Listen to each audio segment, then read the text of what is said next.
Les événements qui viennent de se dérouler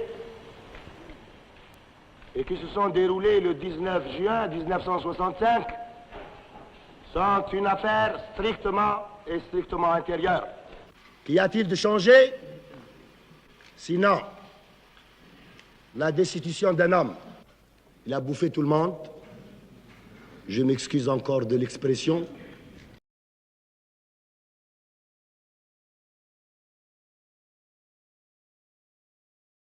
Quand il arrivait à ce stade, il lui fallait progressivement liquider tous ceux qui, de près ou de loin, constituent les forces saines de la nation. Il a mis tout le monde, toutes les institutions et tous les textes au frigidaire pour régenter l'Algérie exactement. Et je m'excuse l'expression d'un prince qui gère les affaires de l'État, tant sur le plan de sa trésorerie que de ses textes, que de son existence quotidienne, à partir de ses poches. Il s'est substitué à tout, au Parlement, au Comité central, aux institutions, à la justice. Et dans les pays qui ont une morale d'État, qui sont structurés, on appelle ça la forfaiture.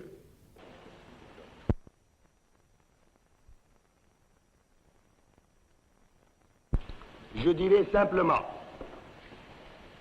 que rien n'est changé en Algérie,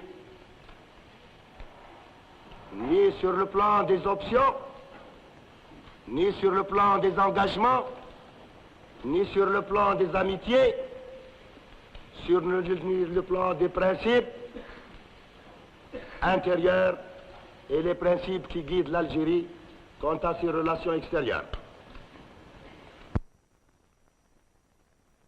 Et d'aventuriers formés de démagogues, de théoriciens de pacotille qui ont lu des livres mais qui les ont mal digérés, mal assimilés.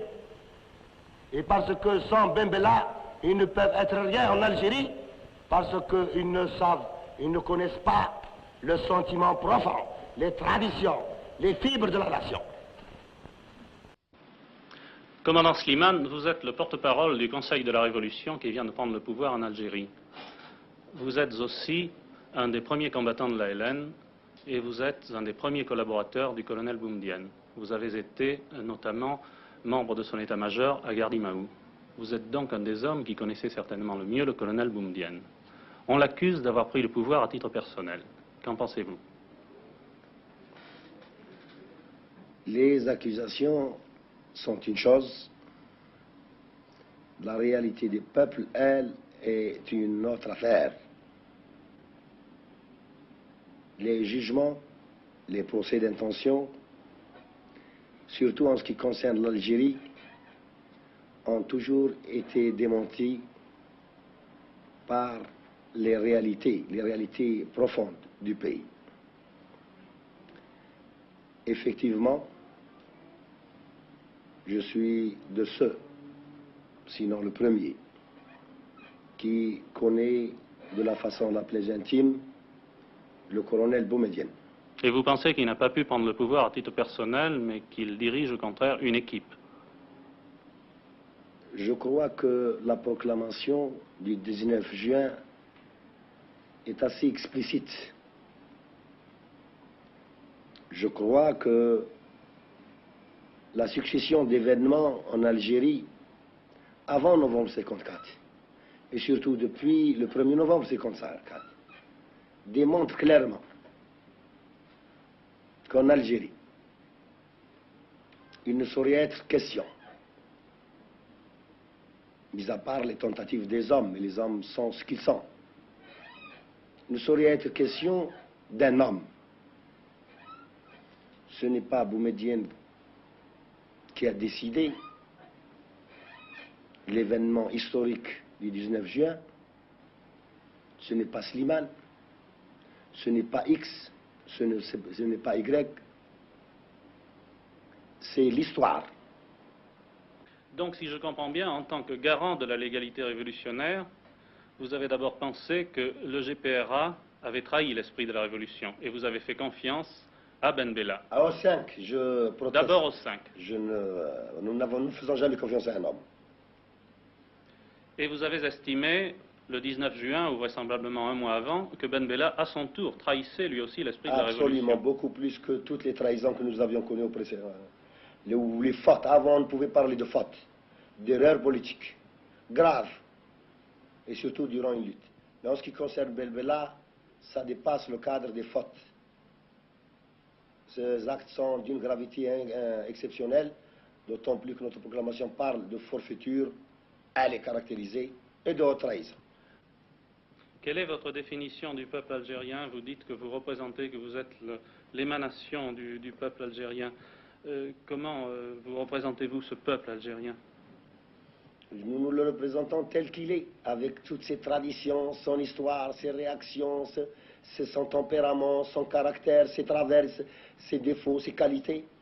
Voilà comment nous représentons le peuple algérien, parce que nous sommes sortis de ses entrailles, car que je sache, si nous devions prendre la biographie de chaque responsable, qu'est-ce qu'on découvrirait?